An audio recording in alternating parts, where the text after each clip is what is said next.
We're out of time. The third thing I wanted to share is how to build power. You want into power by encounter. You sustain power by hunger. That's the move of the Spirit. But there is a way to build power. But we don't have time. I would have shown you the way to build the 4 different kinds of power. So you will know what men do.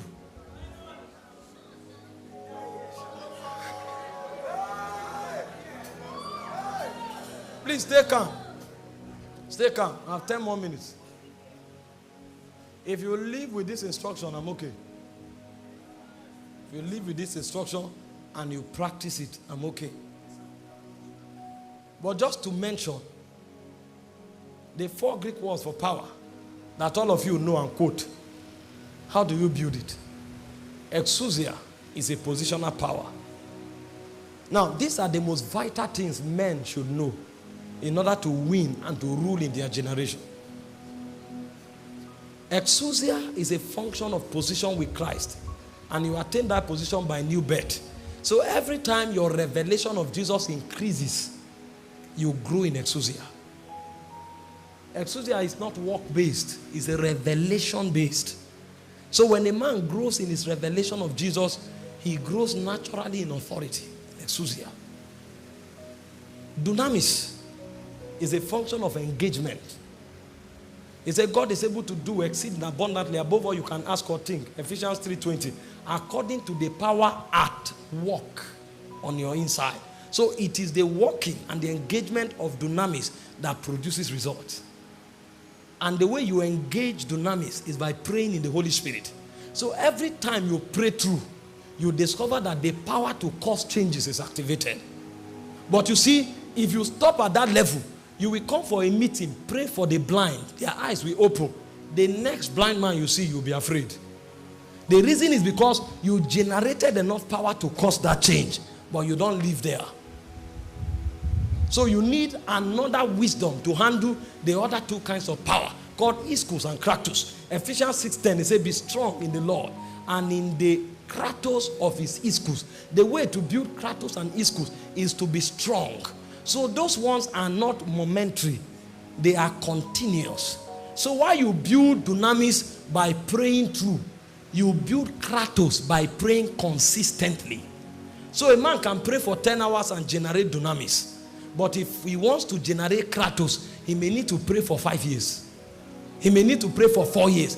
And when he has built kratos, he is strong already in the Lord. He doesn't need to prepare to do things. He has become a prepared man. Because there is a bank of energy in his spirit man. And a man builds ischus, not just by a revelation of Jesus, but by living perpetually under the authority of Jesus Christ. So Jesus says moves, he moves. Jesus says stops, he stops. When he walks under authority for a long time, that authority is now invested in him. He becomes the embodiment of that authority. That's the man that has ischus. So ischus is superior to exousia, and kratos is superior to dunamis, because you generate dunamis for momentary purpose, but you generate kratos for daily living. You generate exousia for momentary purpose, but you generate ischus for daily living. Ischus and kratos are stamina. This is how men win. So they wake up in the morning, they say, it's done. Somebody shared a testimony. A witch struck him, and then he went into coma. And then in coma, he saw himself in a big pot that was covered, struggling to come out, and he couldn't come out. The wife now went to Dr. Paul and Enche. And when he narrated the story that the husband has been in coma, they are trying everything, it's not working. Dr. Paul just said, I command that pot to break. Where the man was in the pot, he said he saw lightning from heaven, scattered the pot. The first question is, how did he know the man was in the pot? And then by what means did he generate thunder in the spirit realm? It didn't happen in the natural.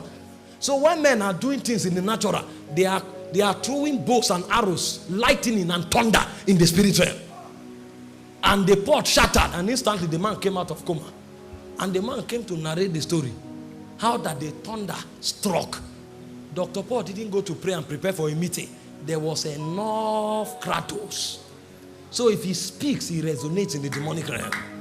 This is how we build power. So when God begins to trouble you to pray in tongues every day for 1 hour, he is taking you somewhere. The name of that place is called Kratos. When you get there, that's when you will mount up in the energies of God. But many Christians, they don't know. That's why I began by telling you, Christianity must be practiced. It says strong meat belongs to them who are of full age, who by reason of use have exercised their senses to discern good and evil. It must be practiced. And the way to do it is in the spirit. Yahweh. Hey, hey, hey, Yahweh.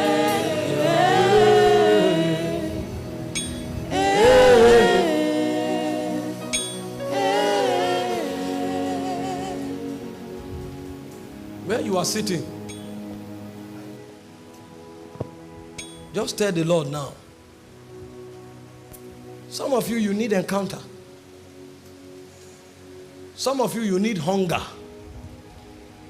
And some of you, you need consistency to build power. I assure you, if we go through this congregation, your manifestation is hinging on one of these three things. Most of you have never had any tangible encounter, so you don't believe the spirit things. You don't believe in spiritual things. Some of you, your hunger for God died many years ago. So even the things you knew and handled, you have lost them. And some of you, even though God is talking to you, there's no stamina, there's no energy to bring forth.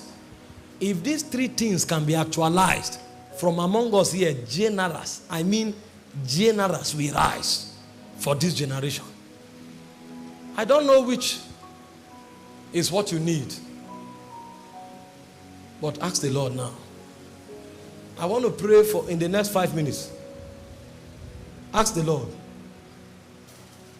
If it's an encounter you need, you will have one. If it is stamina, you will have it.